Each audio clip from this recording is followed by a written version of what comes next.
Testing 1 2 1 2 test. This is the Mon Asha Renew from AshaRenew.com. We back in here for another live stream. So let me go ahead and put on the background music and we'll get started as usual.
All right, we back in here. What's up, Immortal 7293? What's up, fuck customer service 93? I appreciate everybody for being here and tuning in. All right, so today I didn't have, obviously, the most energy. You know, we usually start about 3. It's closer to 6 right now, so I had to take a couple extra hours into some meditation. But we're here now.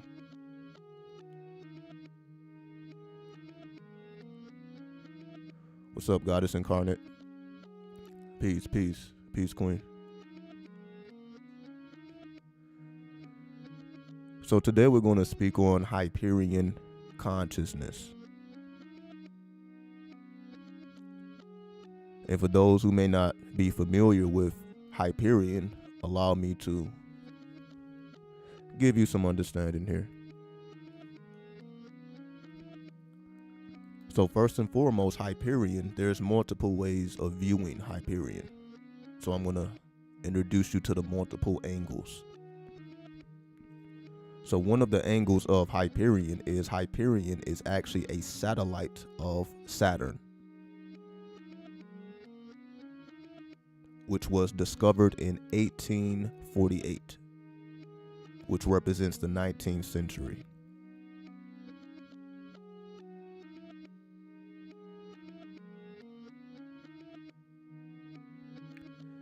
Hyperion also, if we take it to mythology, represents a Titan. So there's a Titan named Hyperion, who was the son of Uranus and Gaia, and who was the father of Helios and Selene, were the sun and the moon. Also Eos as in the dawn. So Helios, Selene, and Eos, the sun, the moon, and the dawn. And finally, the third perspective is Hyperion represents advanced consciousness or advanced conscious state. For those who have been around, you know that I have made a video years back called the Hyperion Theorem. This was maybe back in like 2017, so this is years ago, called the Hyperion Theorem.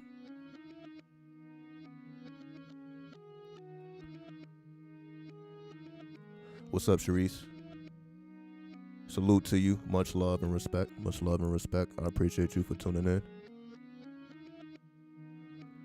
So let me actually see if I can find the video that I'm referring to, just in case anyone wants to do their own research here. Yes. So back in 2017, I guess my very first live stream was called The 4 Aeons of Transformation, the Hyperion Theorem. So my very first live stream, I came through the door speaking about the 4 Aeons.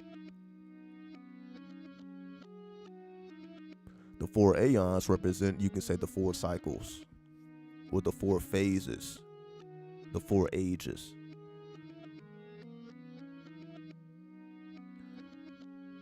It represents the ages of Osiris or Asar, the age of Aset or Isis, then the age of Haru or Horus, and eventually the Aeon of Mayat.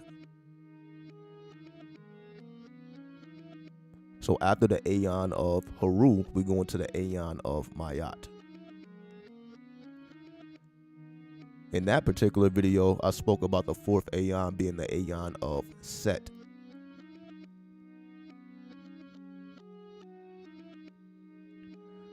So this is where that science comes from. It represents the ages. So for example, the age of Osiris, you can say, represents the age of religion, the age of civilization, the patriarchy. Then we go into the age of Aset, which represents the matriarchy, which then leads us to the age of Haru or Horus, which is the age of the child god.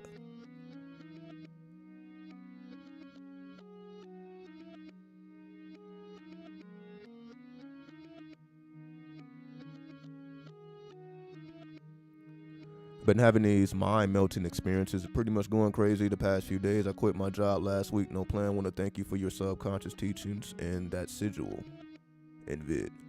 Absolutely. Absolutely. Because we are in very challenging times. So this is why I'm making an extra effort to show up more often, because I understand the environment that we are in. So that's why I'm doing my best to show up as often as I can, irregardless of how I feel, irregardless of whether I want to speak or not. And as y'all see, most of the time I don't really even be having topics. I just be flowing, straight from the dome. So I'm just making the extra effort because I understand that. What's up, Dank Wizard? Yeah, because we starting a little late. Normally we would have started a couple hours ago, but I needed to get a little extra meditation in. But I appreciate everybody. What's up, Mary? I appreciate everybody for tuning in. Yeah, clearly y'all up early. But again, I prefer the AM hours because we don't have to be dealing with things like trolls and people coming in and trying to throw off the energy and all that. It's a little early for the trolls. It's a little early, for people who woke up on demon time, you can say. So that's why I like to get to it real early. So we don't even have to deal with that nonsense. The PM hours be crazy. So I really do prefer the AM hours, for the meditation, for the contemplation. So that's why I like to make the videos in the AM hours, so it's more contemplative. The AM hours is more about you raising the energy up. You drawing up your day, you drawing up your plans, you absorbing energy, getting a sense of the environment. So once the PM hours come around, you're basically releasing energy. As soon as you hit the PM hours, that's pretty much lunchtime. For the average person, 12 p.m., they're probably going to lunch. You start getting hungry because the energy change. So the PM hours, you can say, stimulate the demons, while the AM hours, you can say, stimulate the angels.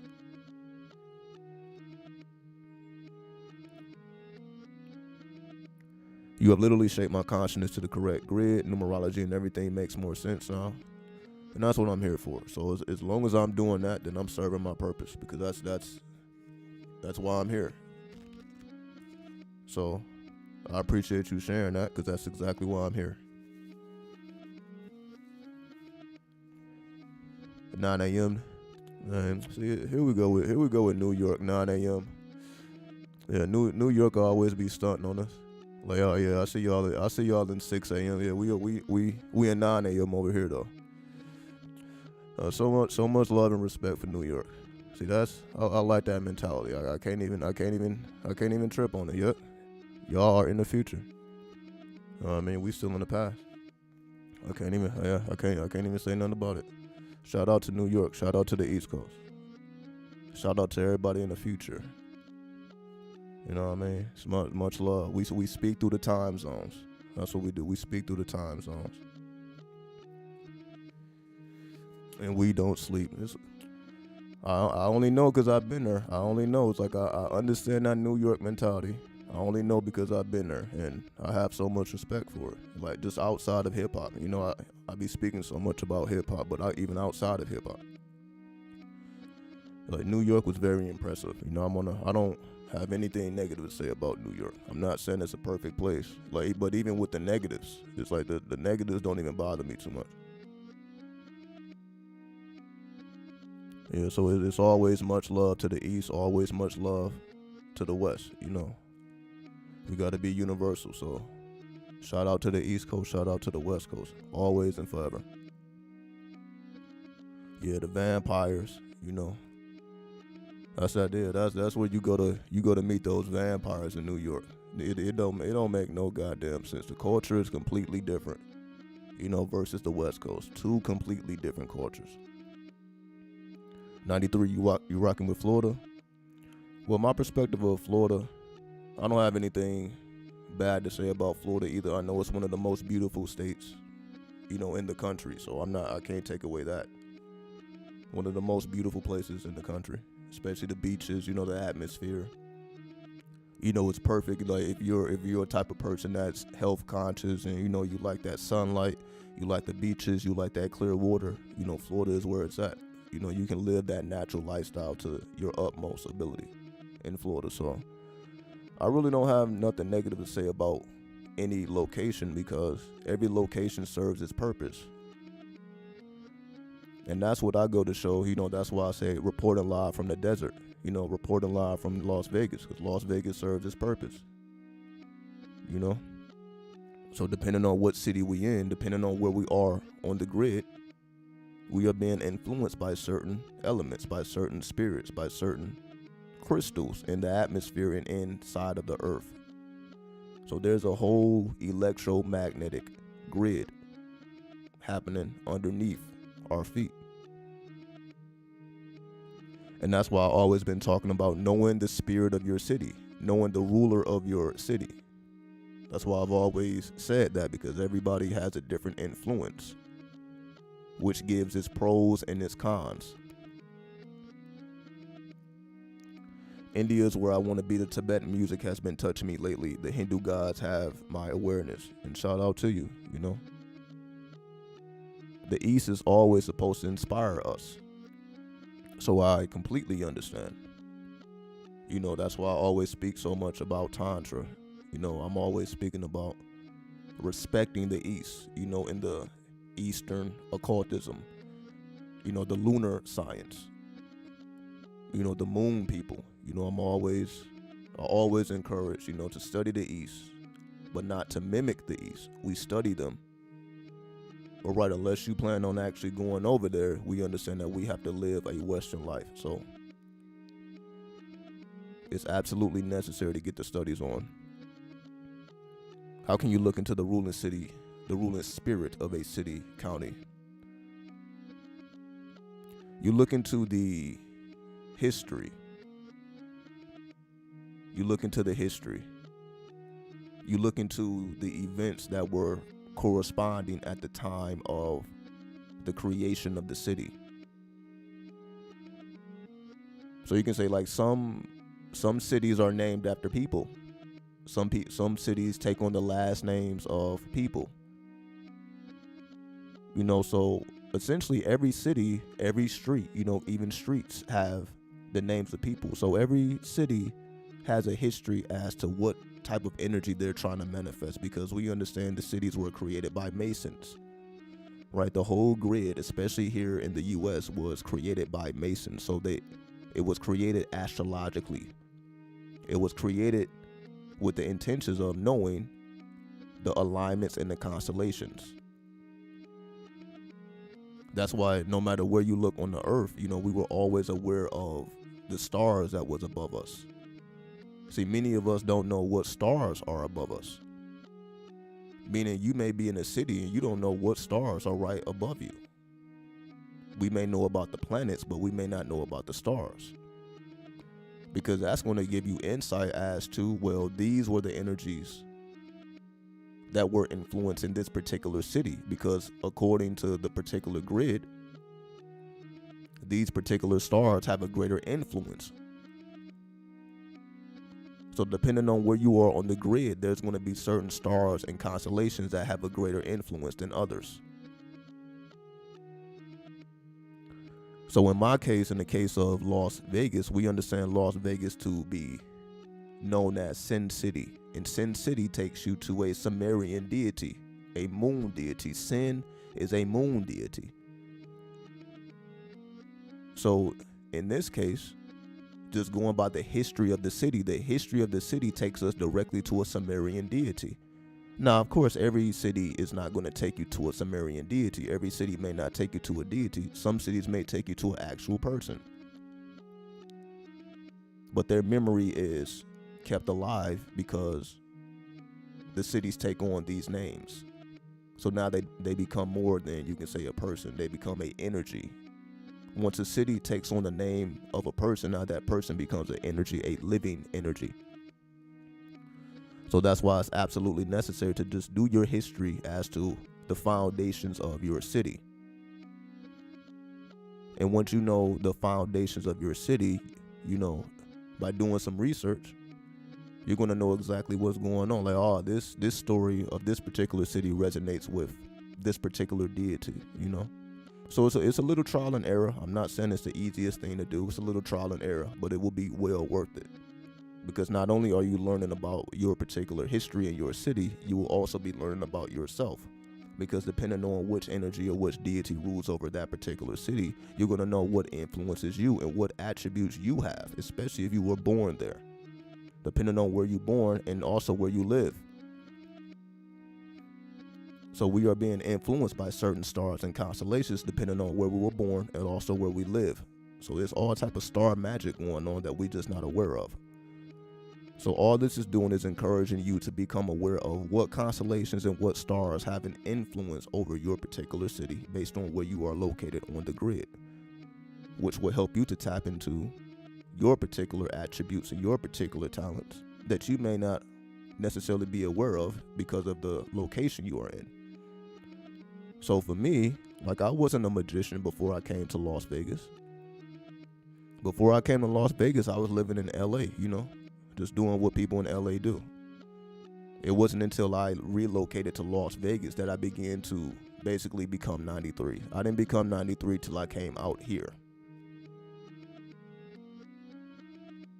That's when I began to study the book of the law, the book of Thoth. Everything that I be speaking about now, I began these studies on these lands in the desert. I didn't know nothing about no Aleister Crowley in LA. It was more about black consciousness. It was more about the 5%. I was more into that angle of the knowledge. It wasn't until I came out here that okay, there's more pieces to the puzzle here. So these are the results. So what y'all are seeing or hearing from me now is a manifestation of the location I'm in, the radioactive desert. Because before it was called Sin City, it was called Atomic City, because people will come to Las Vegas to watch bombs being dropped, which is basically bomb testing. You could pay to observe bomb testing. So every 3 weeks they would drop bombs, which caused radiation. So this particular desert is radiated. So this is what makes this desert different than any other desert, because this desert contains a bunch of radiation. This desert also contains a bunch of uranium. This desert also contains a bunch of gypsum. This desert also contains some of the oldest caves in the country. There's caves that the natives occupied here in Las Vegas that's still around. Some of the oldest caves in the country is still around cooling. But I wouldn't know any of this if I didn't do my research. This is not just common knowledge. Like if you just come here and you just ask people the history of the city, they probably couldn't tell you any of this. The only reason I know this is because I did my due diligence. Because I'm not going to tell nobody to you need to do your history, you need to do your research, and I'm not doing my research. So I had to start doing my own research. And once I was able to find all these things that I found interesting, I'm like, this has to apply to every other city. I know that this is not just exclusive to Vegas. So I know every city has a special little current going on, because I know there's a special current going on here. So that's why I began to, promote just knowing the history of your city, knowing the astrological influences of your city, so that you can take advantage of those attributes. Like anybody can download an app, astronomy app, the apps that you can get in the app store where you can look at the stars above you. That's really all you got to do. Like, okay, I see what's going on. You understand the influences. Like, we already know what's going on with the planets, but we need to know also what's going on with the stars and what's going on with the constellations to get a full picture. Right? What's up, Smooth? Sade, Chicago checking in. There's some real hate energy out here. Here we go. Shout out to Chicago. Why we gotta? Well, let me not say why. We understand what's going on in Chicago, so let me not act oblivious. We know exactly what's going on. So I fully understand you. I fully understand. Even though I have a very, very deep love for Chicago. I have a very deep love for the Midwest. You know what I mean? I listen to more Chicago music probably than any other music. That's just how connected I am to Chicago. Absolutely love the music. Absolutely love the drill. Of course, I don't like that people have to lose their lives over it. So I'm not commending that aspect of it. But I can appreciate the beauty of turning pain into words so that they can be expressed and felt by the collective. So I always will appreciate that, being able to take your struggles and beautify them with your words. So I'm going to always respect that. So peace, bueno, Deanton. Why do I have a fear of Freemasonry? Because Freemasonry doesn't necessarily get the best reputation because of the actual history. Because if we look at the history of Masonry, you can say the history has not always been positive. These kind of have been the people that have been involved in the suppression and oppression of people. So it's a weird type of energy going on with that because, it's a bunch of secrets. It's a brotherhood. So it's I can understand, it's something that you wouldn't really want to touch like that. I would say just do the knowledge from afar. Like, if you don't want to actually step inside of a Masonic lodge, just study Freemasonry from afar. Study the Masonry books, study the knowledge so that you can know what they know without having to get mixed into all of that madness if that's not what you're trying to do. So if you have an interest in Masonry, just study the literature. You don't necessarily have to go amongst the people and get into the mix of things if that's not what you're trying to do. But definitely have a knowledge of all things so that you don't get things mixed up and twisted, because you have a basic understanding of everything that's occurring out here. So that's why you have to study the Masons, you have to study the Christians, you have to study the Muslims, the Jewish people, the Comedics, the Africans. You have to study all people so that you know what you're dealing with and the history behind these people so that you can understand where they're coming from. Because most people are still connected to their heritage. They're not necessarily trying to develop a new way of life. They're still doing what the ancestors was doing. So even though we're not necessarily doing that here in the West, like, we're creating our own religion, our own way of life. Whereas in the East, it's more traditional. It's more about sticking to what has already been laid down by the ancestors, because they're still in the same lands. For example, it's easy for China to be traditional because China has always been in these lands. Versus in America, there's all type of stuff that's been going on in America. There's all type of culture that has been completely wiped off that we know nothing about, which simply did not happen in other places. So it's easy for people to be traditional when you have things like the Great Wall of China that still stands, when you have pyramids that still stand, when you have culture that has not been deleted off the face of the earth. But when we deal with America, we know that the culture has been literally completely wiped off. I'm not going to say completely wiped off. It's like the most of the stuff that's not wiped off is because they couldn't find it at the time. So essentially all the stuff that we do know about American history before colonization, it's stuff that was discovered, because whatever that they knew about, they got rid of. Whatever culture that they could find, they destroyed. So the only culture that wasn't destroyed is a culture that they were not able to find till later on. And once they was able to find it later on, they had more of a respect for it. But the respect essentially was not there in the old times. But that's what makes America so great, because a lot of our people were living underground. A lot of our people were secluded. So a lot of the culture was preserved because it simply could not be found. It was ducked off somewhere in the cut where they couldn't reach, they couldn't get to. That's why we have a history in the Grand Canyon. The history of finding Egyptian artifacts in the Grand Canyon, Eastern artifacts in the Grand Canyon. So obviously those people went over there, or the Americans went over to the East, or the people of the East came to the Americas. So the Grand Canyon shows us that we had interaction with the people from the Eastern Hemisphere. So that lets us know right there that this whole story of people coming over from Africa in these slave ships, that's just simply not true, because the Grand Canyon shows us that people were importing artifacts into the Grand Canyon from completely different cultures. Why did you find Egyptian artifacts in the Grand Canyon and Egypt is supposed to be over in Africa? What the fuck does America have to do with Egypt? So obviously these people had some type of interaction. So obviously the culture continued through America,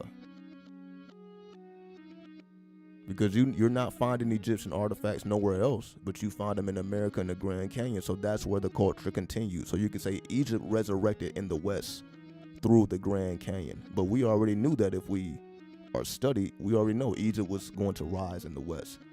That's why America is heavily influenced by Egyptian culture. That's why you have pyramids out here. That's why you have a black pyramid in Memphis. That's why you have the Luxor Hotel in Las Vegas.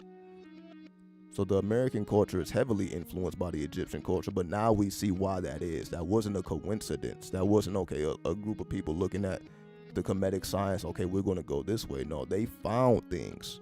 They found things to let them know that, these people are connected to the Kemetic culture, because we're finding artifacts that let us know that. So we're going to move in that direction that the people were moving in. Even though we completely remove the people, we're going to take over their traditions, and we're going to keep it secret. That's how that happened. And, to Keenan, do you have experience with Moorish science? And that's essentially where I'm going at with the Moorish science. Where you can say the Moors, started off in Spain, in Europe after the Dark Ages. So the Moors, after the fall of the Roman Empire, gave life back to Europe. After the fall of Rome, Europe was no longer a powerhouse until the Moors came in and civilized the people once they had fell into the Dark Ages. So everything we see about Europe, the architecture, all that's Moorish science. All of that is Moorish science, because the Moors laid that down in the golden age of the Moors between 700 AD and 1400 AD when they occupied Spain. So that's all Moorish science. So that's why we have to take into consideration what was going on over there, because it's a vast history, that we don't know enough about. I don't remember learning about the Moors in school. You may learn about the Moors in college, maybe. But you see, at that point, you're paying for your education, so they better teach you about some real history, because now you're paying them. But in terms of having access to public resources, we don't learn about these things. So a lot of these things just remain unknown until we do our own research. Then we begin to find out what's really going on outside of the illusion, outside of the programming.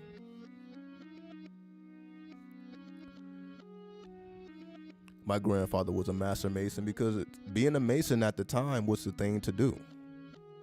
You know, before we had consciousness, before people were considered themselves woke, you know, before people were waking up, you know, before the new age, being a mason was the thing to be. You know, if you wasn't religious, that was the thing to be. You know, so I completely understand, especially when I went down south, when I went to Texas, and I was visiting those graveyards and I was visiting those cemeteries. When I was looking at those tombstones, then I realized all of the people with these grand tombstones were Masons. So I know that to be true. I'm like, yeah, when I go to these cemeteries and these graveyards, the biggest tombs is for Masons. These are the people that are remembered. And then the non-Masons are like people with tombstones that you can barely even see. You can't even, some people have tombstones, you don't even see the name of the people. But then you have other tombstones where you clearly see who it was. And most of those people were Masons. So the Masonic history in America is deep and heavy. It's deeper and heavier than most people even realize, because it is a continuation of Moorish science. So that's the connection I'm making. The Masons are the ones who preserve the knowledge of the Moors, so that Moorish science was preserved in Masonry, because there's two forms of Masonry. You have speculative Masonry, and then you have operational Masonry, meaning you have the actual Masons that's building buildings. Then you have speculative Masonry, which is the knowledge, you know, the information that they have. So it represents a process of evolution. You're going from a speculative Mason to an operative Mason.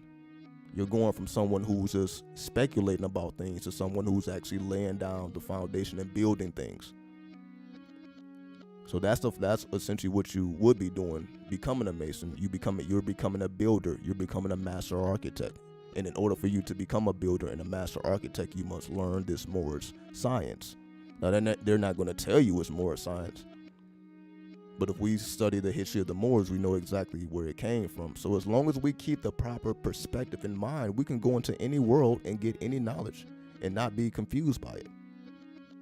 So if you wanted to become a Mason to get that knowledge, but you're not necessarily confused by the Mason, you understand, like, this is a path for me to travel. This isn't something I'm supposed to worship or put my all into.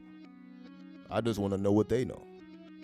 What is it? How does it feel to be a Master Mason? What access do you have to the world by being a Master Mason? So that's why people take those paths, because it opens up doors that are simply not open to you otherwise. So I completely understand why people decide to become Masons, just like I understand why people decide to become Moors and follow Noble Drew Ali. I understand why people decide to become Muslims and follow Elijah Muhammad. I understand why people became 5%ers to follow Father Allah. So I completely understand the nature of the information is life-changing if you know how to utilize it. That's when knowledge becomes wisdom, when you actually apply it. And through the application of knowledge, you gain an understanding, and that understanding becomes the foundation of your culture. Once you have established your culture, you are able to empower yourself to equalize all negativity, or equalize the positivity if the positivity is out of balance.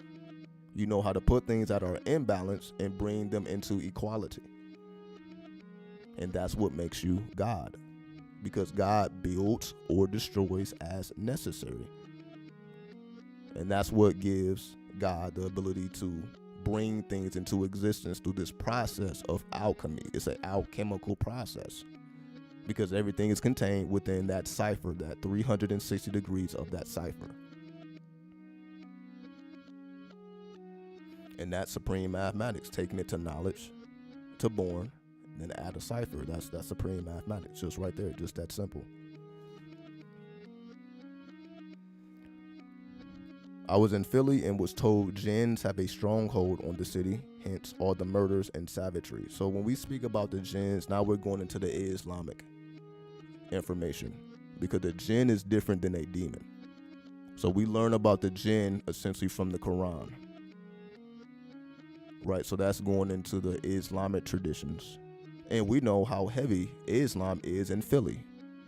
So I understand where that came from because we know how heavy of an influence Islam is on Philly. The same with Detroit, the same with Chicago. All of these places that have a heavy Islamic influence, you could say, yeah, the streets is wild. So I actually completely understand that.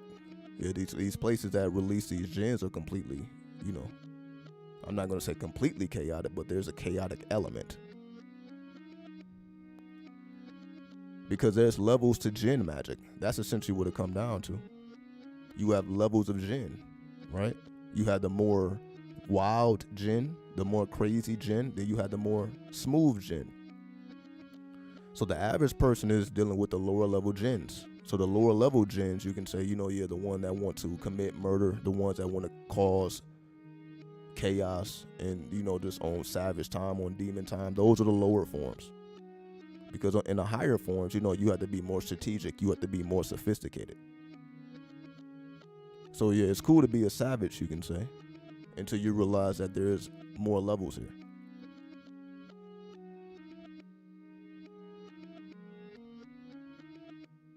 So I'm not going to argue and say the jinns don't have a stronghold.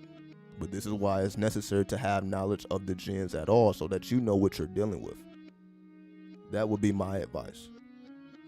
If you know about the jinn, then you can identify the jinn. So then you ask yourself, well, what jinns have a stronghold? What are the names of these jinn that have a stronghold? Because you know about the jinn. And then you know how to summon the jinn, and you know how to ask the jinn questions, and you know how to get the information that you're looking for that you can't get from other human beings because they keep this knowledge a secret. All the knowledge that's kept secret, we have to get by alternative sources. And that's why you're not supposed to, be able to summon demons, or it's called a sin.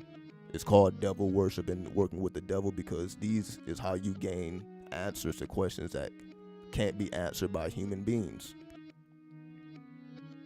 So we've always had access to knowledge without having to ask people, without having to read a book about it. You went directly to the source. You went directly to the spirit. That's why a jinn exists. That's why an angel exists at all, as a vessel for higher knowledge and information, because they have been around for quite some time. They have been around. You can say those are the ancestors. They've been around. They didn't see it all. So that's how they have access to the knowledge, because they've been around for just that long. They've been seeing the cycles of the earth play out over and over and over again. So they have access to this information. And that's why we petition the ancestors at all, because they have access to the information just because they've been around. And there's no beginning or ending, which makes it infinite.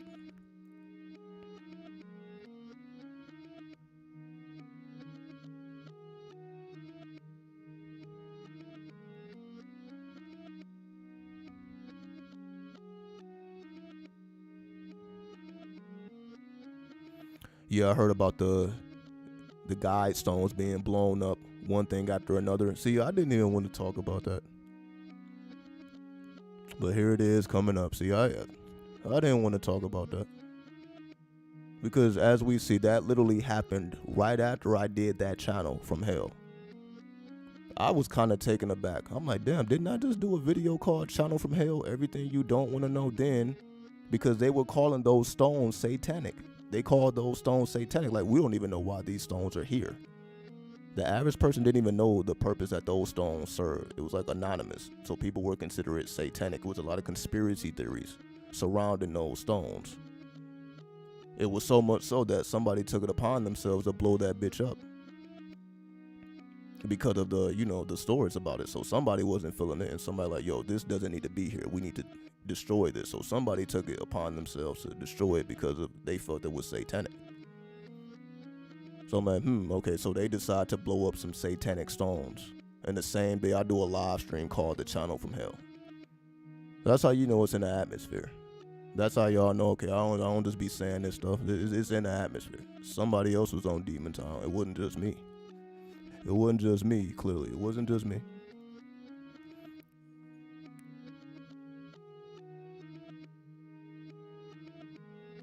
So we respect all paths. We respect all people, even if they don't respect us. That's what makes us supreme. We respect all people and all nature and all culture, even if they don't show us the same respect. That's what makes us supreme. We have to be able to show a level of civilization that other people simply cannot access. And that's what I mean about being universal. The average person is not universal. They just stick to what they know, and they just hang around and fuck with who they fuck with. There's not too many people just walking around in all ciphers, being universal in their consciousness, because, they just pick and choose what they mess with, and everything else, they stay away from. And, it's about rank. So I'm not saying that in a way that's disparaging or in a way that's negative or bad, because it's not.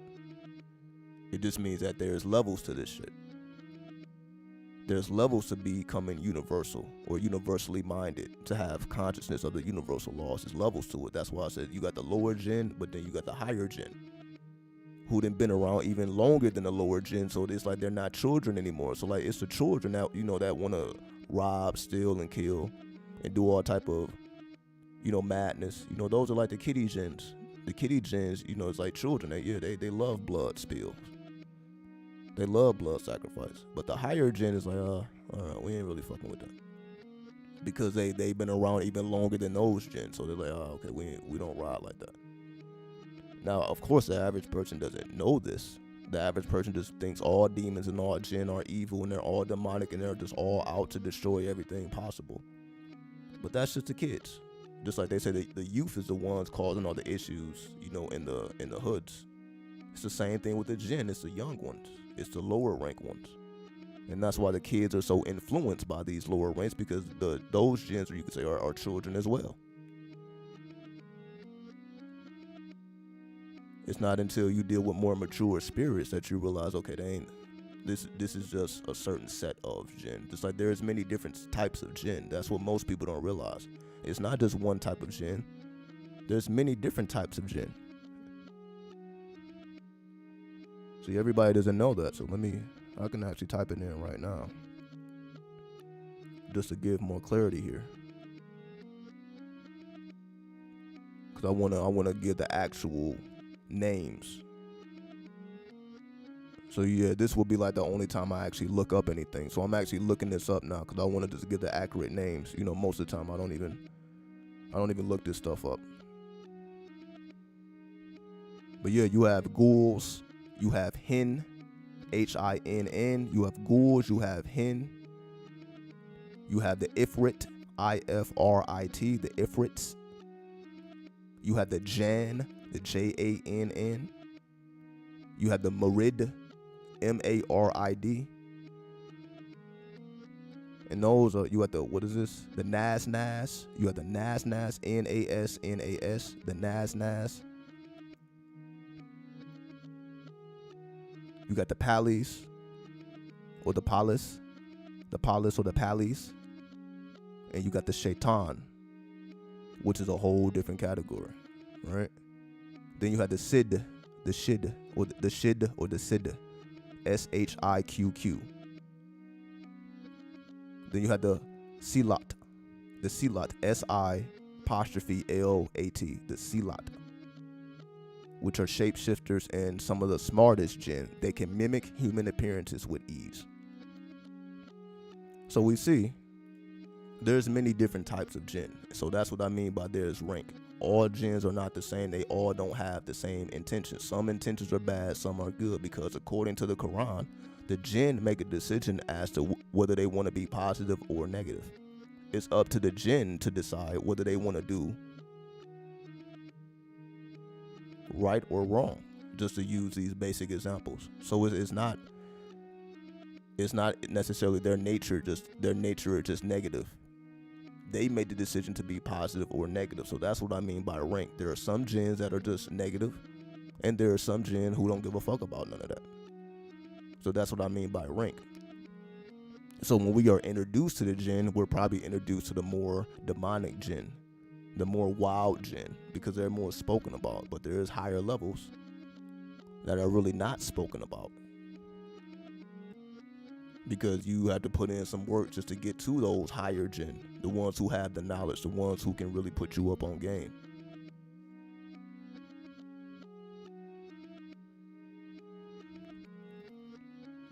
So that's why it's an abundance, you can say, of dumb people doing dumb things, messing with dumb Djinns. Everybody doesn't have the goal of rising up in Djinn rank. It ain't too many people that just willingly doing that. And the ones who actually do evolve in rank is not necessarily because they want to, it's because they had to. And that's what makes a person an OG. They didn't necessarily become an OG because that was their intention. That's just because of the work they put in. They just became an OG because they continued to put in work and they began to evolve. Like, all right, I don't really need to be in the day-to-day violence anymore.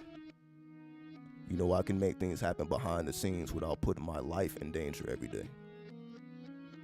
So it's levels to it versus a person who loves to be out, who loves to be seen, who loves to cause chaos and drama. So that's why there's many different opposing views. So you just have to know what Djinn you resonate with. If that's something you decide to do, what class of Djinn do you resonate with? And the only way to know what class of Djinn you resonate with is putting in the work. You have to get over the fear of, okay, they're all negative. They all are going to drive me insane or crazy and make me do things that I'm going to regret. That's not always the case. But they will bring things out of you that you may not have realized that was already within you.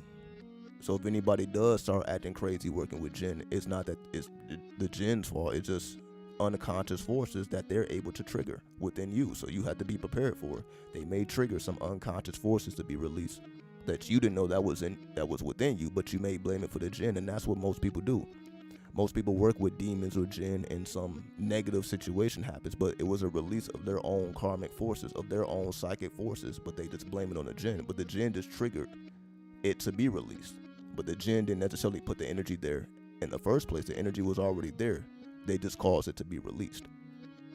So you must be aware of what occurs when psychic forces are being released so that you can put yourself in a position to not harm, and not do any damage. You want everything to be as constructive as possible unless you must destroy, unless you actually have to destroy things.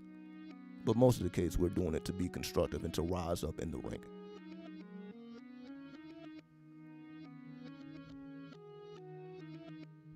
Atlanta, Charlotte, Memphis, and the Southeast in general are deep in Kemetic and Moorish history and energy. Absolutely. So yeah, a lot of people be sleeping on the South, but the South got their game on lock. I'm not gonna lie. A lot of people be sleeping on the South. I had to go to the South and I had to see what was going on. Like, oh shit, they just real quiet about it. They know exactly what's going on. We be thinking the South, they're these people are a little bit slower, they're not as intelligent. We be hearing all these things, but no, until I went down there, to Atlanta, or I went down to Texas, and I'm like, oh, I see how they getting down. They're just real silent about it. They know exactly what they're doing. They know exactly what's going on. They are very knowledgeable of Masonry. They are very knowledgeable of American history. They know exactly what's going on. They were participating in the rituals. They were participating in, what was happening to the natives here. All this was sacrifices to their gods, or their single god, or their multiple gods. Whenever they hung a person and burned a person, that was an offering to a deity. That wasn't just to torment the people. See, that's the type of stories we hear. Like, we hear about how crazy slavery was because they just wanted to mind control the people. It wasn't really just about mind control. They wasn't taking things to such extremes because of mind control. It was because of that's you can say demon worship, devil worship. They were actually worshiping deities or a deity, putting in work for spirits, using native bodies and native spirits to give energy to their god. They use the old god to create the new god, but that's how the cycle goes. That's how the story goes. The old god becomes the new god. The new god becomes the replacement for the old god. So that's essentially just how the cycles go. Everybody has their cycle. Every culture has their time. That's a law of rhythm. Everything has a beginning, a middle, and an end. So that's just the universal law of rhythm. So everything has a time span. So that's why, as big as Egypt was, eventually Egypt fell. You know, Egypt used to be number one, but eventually it fell. Rome used to be number one, eventually it failed. Greece used to be number one, eventually it fell. Africa used to be number one, eventually it fell. Europe was number one with the Moors, eventually it fell. And you see with America used to be on top, eventually it fell.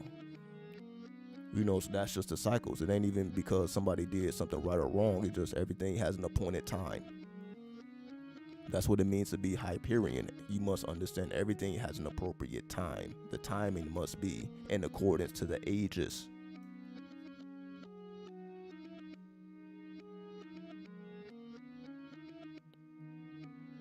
People blowing up. I don't know why I find it. It is funny though. I'm not gonna lie. Like I saw the video. I saw the video of the stone blowing up. It's on Twitter. I literally just saw the video before I went live stream. So that's what I mean. Like I be up on current events. I literally just saw the video on Twitter because they have footage of the stone being blown up. They had the exact moment because there were cameras there. So there were cameras there already. So they had the exact moment. They literally had the truck driving away. They had the exact moment of the stone blowing up. I've seen the video, and that's why I say I'm like, damn, didn't I just make a channel about hell? Now these demonic stones are being destroyed. I'm like, what's the coincidence? So that's why I took it into consideration. I'm like, damn, I just made this video. Yeah, Nas, like Little Nas X. Yeah, the Nas. Yes, that is how you spell the Nas.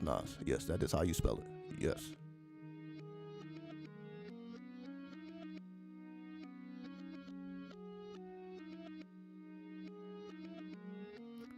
Yes, it is all about secrecy, Mary. So when it comes to Masonry and Masons, it is all about secrets. They're never going to talk openly, you know, like we're able to communicate openly.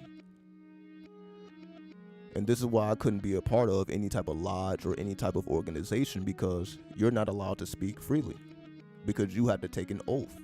And if you violate that oath, you will be exiled. So that was the one thing I'm not really with that. Because you limit yourself as to who can gain access to the knowledge, because it's not public. So I understand the purpose it served, but again, if we take it back to the teachings of the 5%, you have 85s, 10%, and 5%. 85% of the people are blind, deaf, and dumb. 10% of the people are bloodsuckers of the poor, and 5% of the people are the righteous teachers. It all goes back to that mathematics. So the Masons will be considered the 10% of the people who preserves the secrets and keeps it away from the public. That they will be considered the 10%. And the teachers, the righteous teachers, will be considered the 5%. So it's only 5% of the actual population that actually wants to be righteous, you can say, who actually has knowledge of what's really going on in the world. Only 5% of the population actually know what's really going on and who speaks about it. So it's only 5% that knows about it and speaks about it and teaches on it. That's only 5%. The 10% know about it. They put in the work, but they're not speaking about it publicly. They're never going to let you know that they know. And then the 85% just don't know at all until they made aware of it by the 5. What's up, Nardo?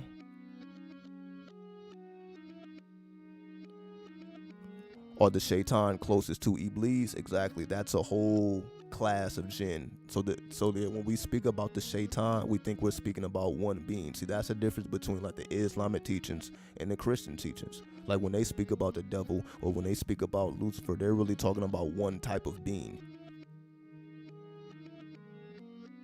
Versus when we study the Islamic histories, the shaitan is a whole class of Djinn. So it's a whole class of shaitan instead of it being a singular deity. And yes, so Iblis will come from that class of the shaitan. So you can say Iblis represents the highest rank of the shaitan. So yes, that would be accurate.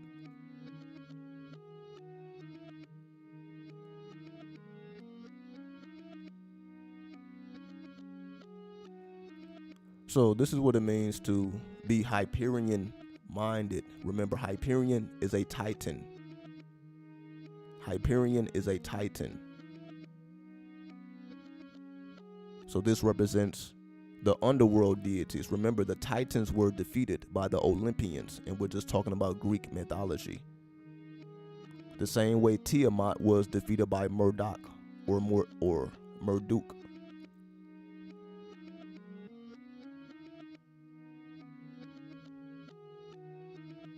Now that you mention it, is it possible the real reason all these black musicians and activists died because they were trying to release hidden truths and they got sacrificed for it? Exactly, because you have to take an oath to be a part of those societies.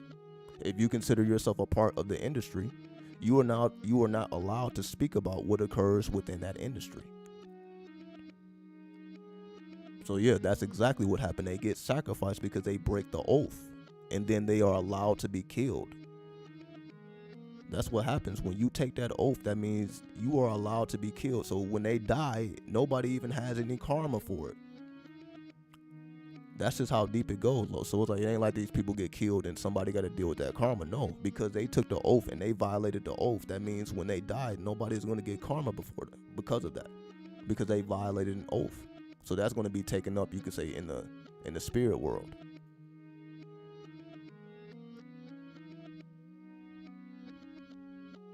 So that's exactly what's been going on. So we get tricked. We get tricked into joining these organizations because we feel like they're going to do something for us. You know, we're trying to get out of the hood. We're trying to be liberated. So somebody comes into your atmosphere. Okay, I like what you're doing. You know, I want to fund you. I want to fund what you're doing and put more money in your pocket. So if it looks all good on the surface, so you realize like, okay, these people are Masons. These people are a part of secret societies. These are not regular people. And then they pull you into their fold, and then you become what they are.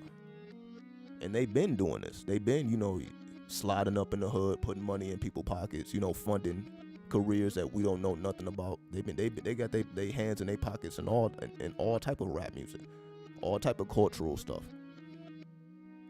But we would never know that. We will never know that.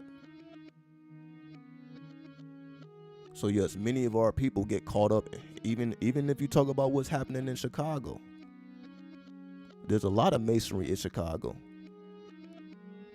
There's a lot of underground activity occurring in Chicago that the public knows nothing about. So a lot of these killings in Chicago is not just about gang warfare like we would like to think it is. It's a lot more going on. That's why you have situations like, Kanika Jenkins, when you have shit like that happen. You know what I mean? So shit like that is going on. That's just one of the situations that became public. But that shit has been going on. So there's a deep organization, or I don't want to call it corporation, but a deep organization of people who's making things happen behind the scenes. That's a part of a secret society that will take you out if you join them and you violate. So that's why if you want to be a part of those societies, yes, you must take an oath and you have to move in silence.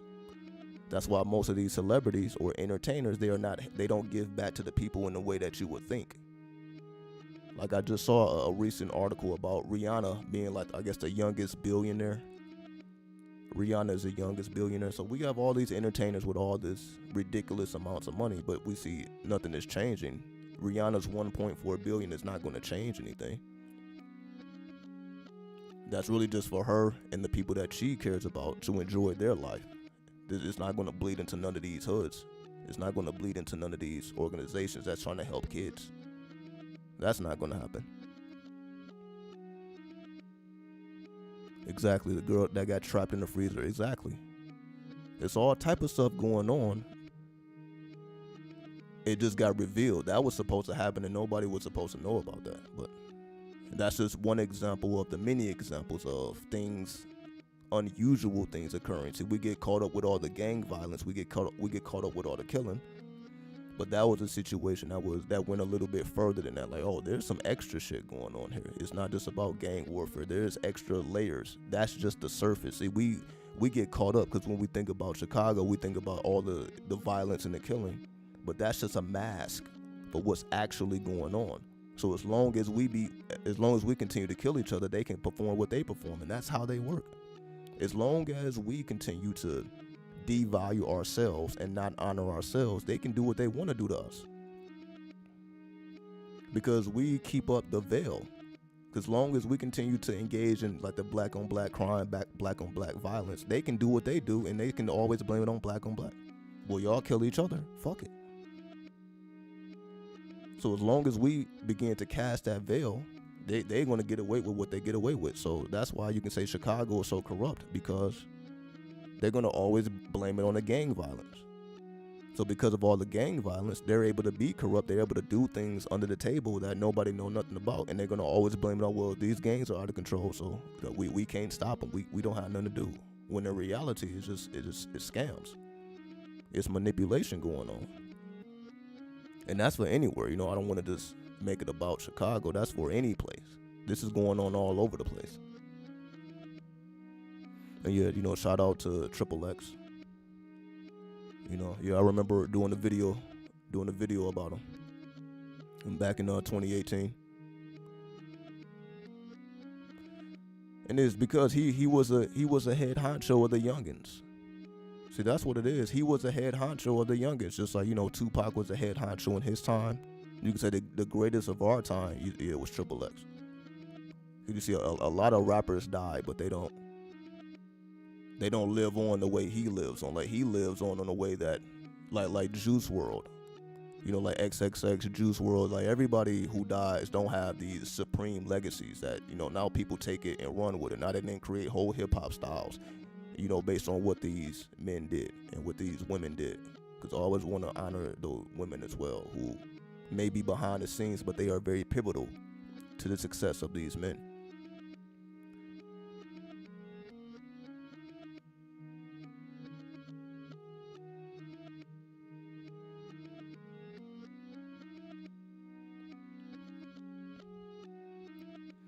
Yeah, it does come down to contracts. A lot of us get caught up because yes, we don't understand how contracts work. We don't understand the language of legalese. So once they are able to get your signature on that contract, that's all they need. As long as they have your signature on that contract, they don't need to kill you. They don't need to threaten you. They can just simply cut off your money and drop you and still own all of your records. That's how they do it. If you die, they own all your music. Cause you signed a deal that gave them all your music anyway. So they don't care if you die because they're going to get paid off of it. That's why I say whenever we die, somebody gets a big paycheck. Especially when we don't own our own music. So somebody gains from our misery every single time.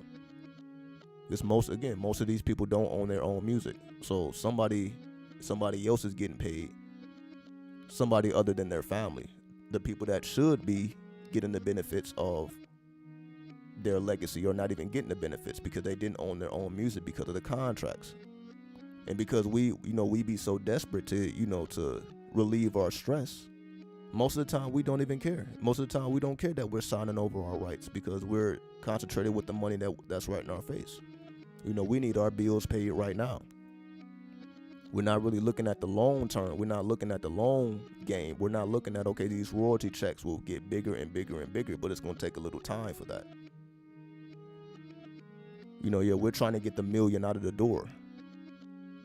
And we actually brag about it. We brag about, okay, how we got signed for $1 million, but they own all your records. Everything you produce is now you don't own.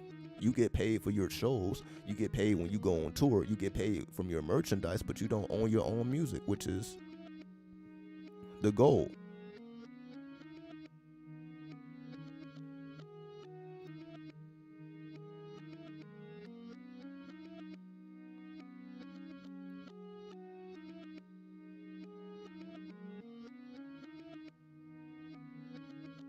Yeah, so shout out X, shout out Juice WRLD, shout out Little Peep.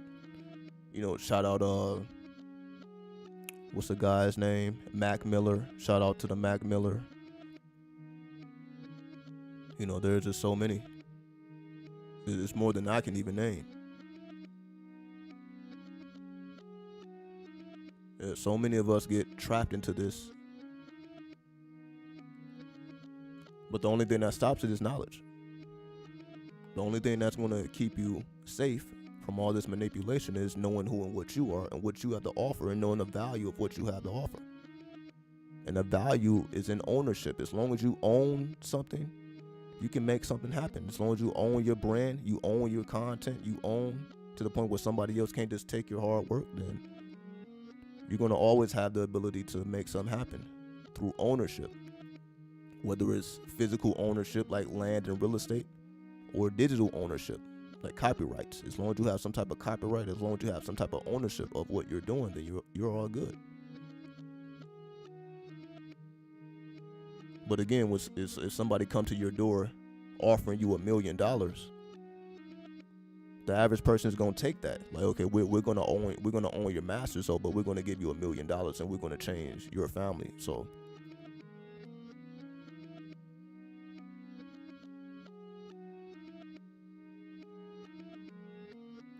yeah, the game is very dirty until you clean it up. It has to be somebody with knowledge, wisdom, and understanding who moves around the so-called industry before people begin to wake up. So like the biggest artists, a lot of them don't own their own music. Like the people that's getting the most streams, like we think like these people are just ultra paid, but you're really not that paid because you don't own the music. You just get paid off the royalties, and you may even get a percentage of your royalty. Everybody doesn't get 100% of their royalty. They may get a portion of their royalty. So it's a real dirty game. It's a real wicked game, and the only way it's going to change is if we begin to own everything that we do and protect it and not sell out. As they say, we can't sell out. But it's tempting, so I understand. So I'm not saying, like, I understand if a motherfucker is got a check in your face, like, yo, I can give you this check right now. It's going to clear instantly. So I understand that temptation. I understand, how tempting it is. A motherfucker got $1 million check in your face, and all you got to do is sign your name on a dotted line, and that check is yours. I completely understand that. But as we see, when we start digging into the contents of the contract, you realize that they own everything about your ass. A lot of stuff that you didn't even know that was possible becomes possible because of that contract. So yeah, because we're not reading the contracts, and because we don't know how to negotiate. So just because something is in the contract don't mean it has to stay there. You can negotiate. Like, yo, I think they said that about the guy that played the Lion King voice. The guy, not the Lion, yes, the Lion King voice of Simba. That guy. I don't remember his name, but he basically said they was offering him $1 million to play that voice, but they was not offering any royalties. So that means every time they make a new Lion King movie, he wasn't going to get paid on it, but they was going to give him $1 million up front. But because his mother was business savvy, his mother advised him to go for the royalties instead of the $1 million check. So what he eventually did is he went for the royalties, and guess how much he got? So like, yo, I want those royalties. So they said, okay, if you want the royalties, we're not going to give you $1 million. We're going to actually give you $100,000. So imagine that. So imagine them waving $1 million in your face. All you got to do is play this voice. All you got to do is act. And you got $1 million. But you don't have no rights and you don't have no royalties. So when you ask for your rights and when you ask for your royalties, peace, Michelle. When you ask for your rights and when you ask for your royalties, now that $1 million becomes $100,000. Yeah, I appreciate that, DJ Den. That's his name, Jason Weaver.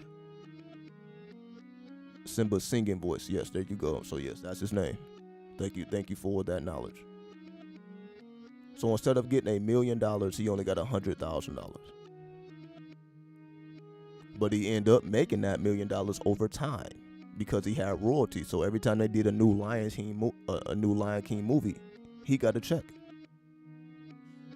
because of the royalties. So that means he's going to get paid forever. So even when he's gone and they're still making Lion King movies like 100 years from now, his family will be able to reap the benefits of that because he negotiated to get his royalties. So that means his family will forever eat off those royalties, as opposed to that $1 million, which he would have just spent up. And then after that, it just would have been over with. I'm not saying over with as the career is over, but that $1 million would have came and went, which is what happens. Like, just we get $1 million in our hands, it's going to come and it's going to go. But if we didn't learn how to invest the money properly, it's just gonna. And that's why they don't care. They don't care to give us money, because they know that we're illiterate. That's why they don't care. They don't care about giving you $1 million. They don't care about giving you hundreds of thousands of dollars when they know that they're gonna make it right back. You're gonna put it right back in their pocket. They don't care about giving you that amount of money, because they know that you don't know how to invest money and turn that 100,000 into $1 million. So they don't care. They don't care about giving you 100,000. They don't care about giving you $1 million, because you don't know how to take that 1 million and make it 10. So they know they're gonna get all that back eventually, one way or another. So they don't mind. Because again, we fall for the trap, because we looking at that money and we looking at, because I never had that amount of money before. So, but as they say, all money is not good money. You will eventually have your $1 million. It just may not come instantly all at one time. I appreciate the super chat, Michelle. I appreciate that. Thank you so much. Because these things are absolutely necessary to understand, because we're all going to be faced with these situations at some point. We're all going to be faced with a situation where somebody wants your likeness. Somebody wants you to sign a contract. Somebody wants to use your likeness, whether it's your literature, your words, your ability to perform some type of creativity, some type of creative act. Somebody's going to approach you and want to make money off of you and try to, do dirty business with you. And the only thing that allows you to see through the bullshit is a knowledge of self. You knowing who and what you are and what your worth is, and okay, yeah, this. I see what game they're trying to run, because we understand business. See, many of us don't understand business. We don't understand business etiquette.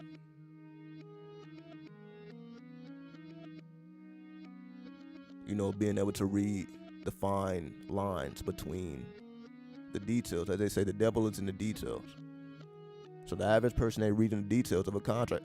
Like you gotta fucking sign a contract just to download some of these apps.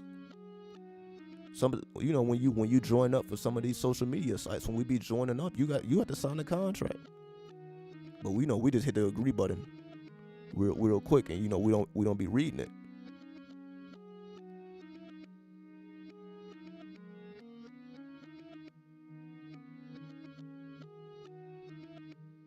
Yeah, definitely crank music. Definitely don't sign over. Don't sign over your rights if you don't have to. That's why I don't be putting out music mainstream. I don't be putting my music on streaming platforms, because I'm like, they barely pay you. I get like a fraction of a penny for every stream, and that's not necessarily something that I'm just excited about. I'm like, okay, so for every stream I'm getting a portion of a penny. It's like I can make more money just selling the music directly. So that's why I don't put my music on streaming platforms. I'm like, that ain't the way. That ain't the move. I can make an album and just charge $10 for it. I can make 10 tracks, charge $10, and now I'm gonna make more money with less streams. Meaning I don't have to get 1 million streams. I don't have to get 10 million streams just to make a decent amount of money. I can just sell 100,000 records and make the same amount I would have made if I would have streamed 100 million streams. So the same money I would have made, but I would have to get 100 million streams to make the same amount I would have made just making 100,000 sales. Exactly. And the reason why the average person is not doing that, the average musician is not doing that, because streaming, we have become comfortable with streaming. It's easy to say, okay, go look up my song on iTunes, go look up my song on Spotify.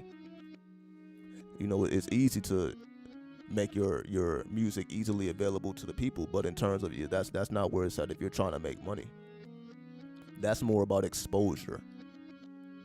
And that's essentially why any of my music would ever be on any type of streaming platform. It would be for exposure. It wouldn't be because they just paying me buku amounts of money. Show money is where it's at. Exactly. So that's why so many artists have to tour. They have to stay on the road, because that's where they make their money. They have to make their money on the road.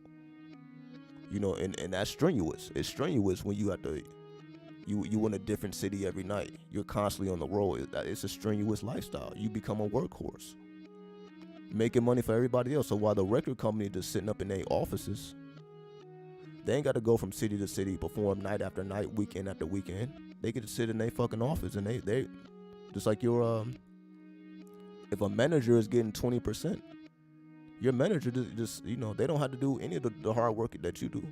They don't have to come up with the bars. They don't have to come up with the engineering, paying for the studio time. They don't have to do none of that.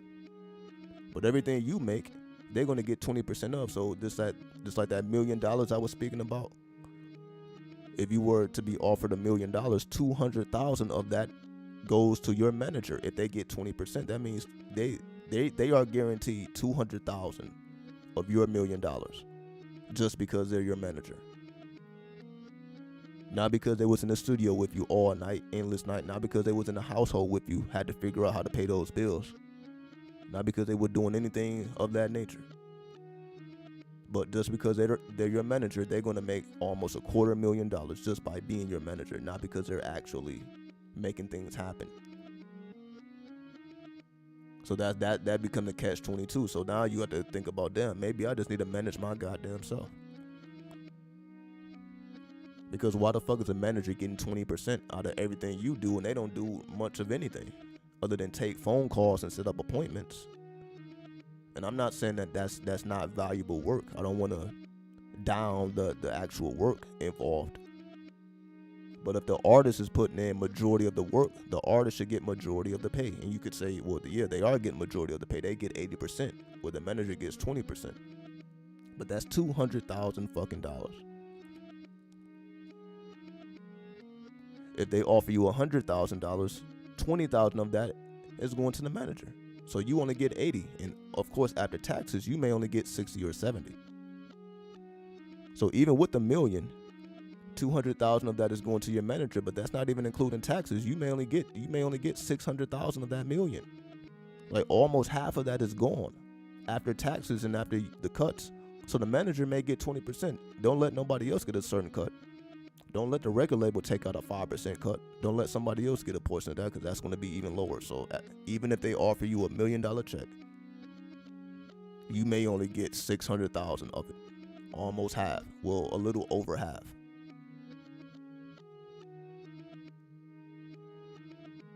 Does a manager book the shows?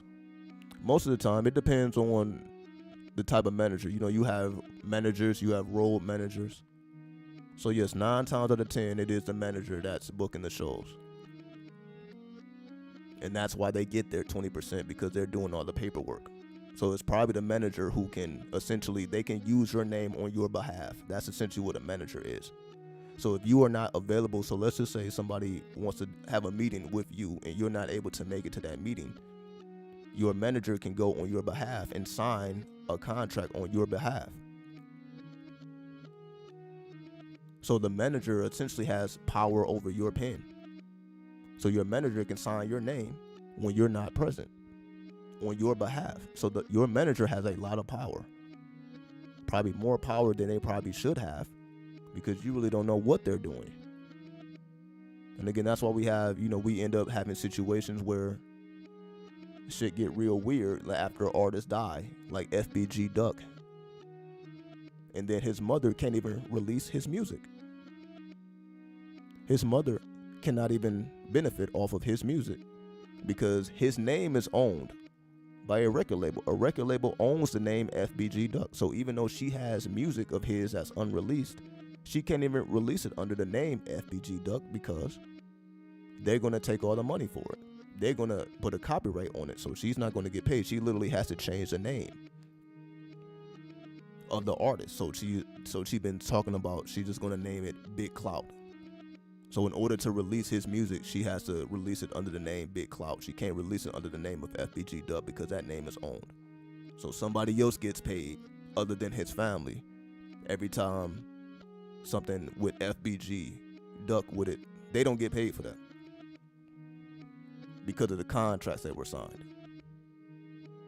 So this is what I mean by how wicked things can become. So all that sacrifice you did, you was doing it for your family in the first place. You was in the streets to support your family in the first place. You got in a booth to support your family in the first place. And at the end of it all, your family doesn't even benefit for all of your sacrifice, and you was doing it for them in the first place, and they don't even benefit from it. That's the catch-22.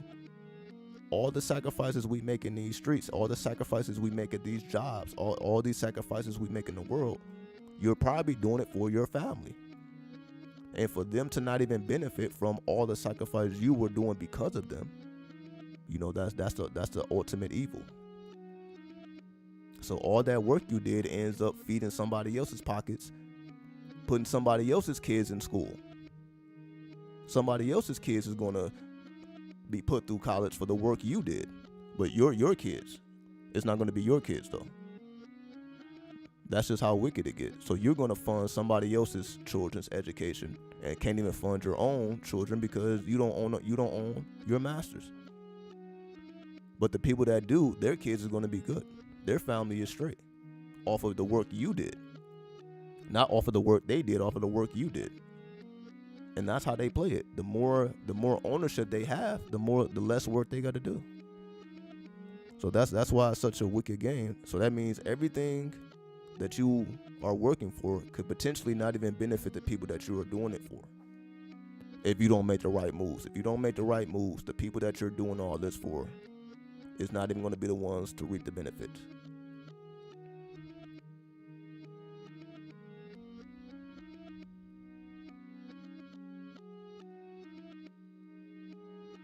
You wouldn't need to promote if you had people spend $10 a song. At $1,000, that's 1/4 of most people's yearly income. Exactly. I completely agree that music is more valuable than what we make it out to be. Music is more valuable than a fucking stream. Music is more valuable than a stream. Than whatever fraction of a penny that you're paid for it, music is more valuable than that.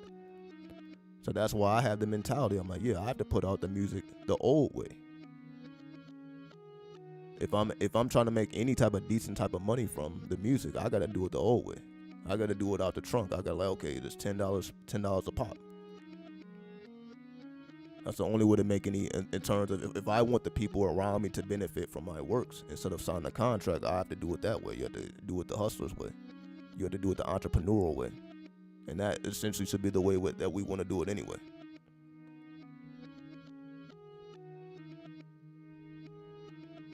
I just want to say XXX was going to change the world.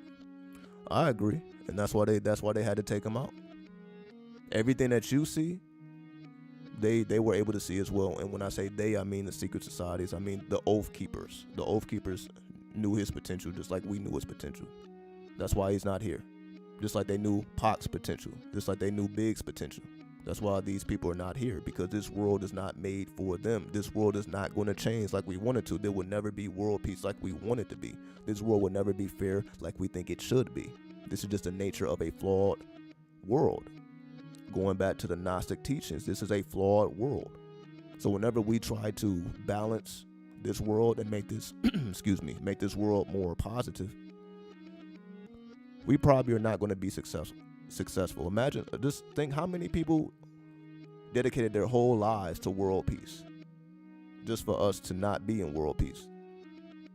You see how that works? Some people have dedicated their whole lives trying to promote peace just for the peace to never arrive. So they spent their whole lifetime and then they're going to die and no peace is established. Because we're under this false illusion that that's actually possible. So we spend all this time trying to change things that simply will not change. The only thing that we have the ability to change is our own consciousness. That's the only thing we have. We don't have control over the politics, the world dynamics, but we do have control over our own conscious state. And that's what we should be focusing on, because that's what we have power over. We shouldn't focus on things we don't have power over unless we plan to have power over those things. So yeah, we can talk about the music industry all day until we decide to have power over it, and then things will change. Things will change when we begin to take the power back. Until that happens, we will continue to be at a fault.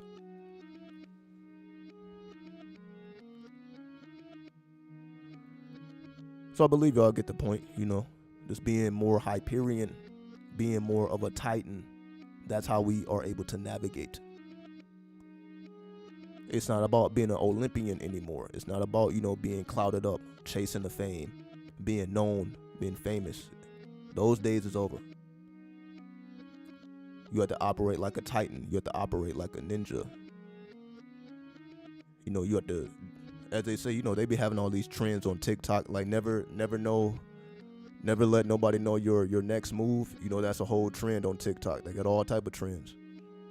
Never let anybody know your next move. So we already know. So we're going to go ahead and check up out of here.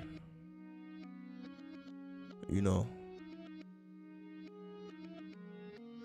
next live stream will probably be next week. But I will be releasing some pre-recorded content. So for the weekend, I'll cook up some pre-recorded content. Then we'll get back to the live streams probably next week. But I will continue to, be active. I will continue to be consistent. I'm going to make sure that I stay putting out content irregardless. So expect content to, be popping up all over the place. And we will talk soon.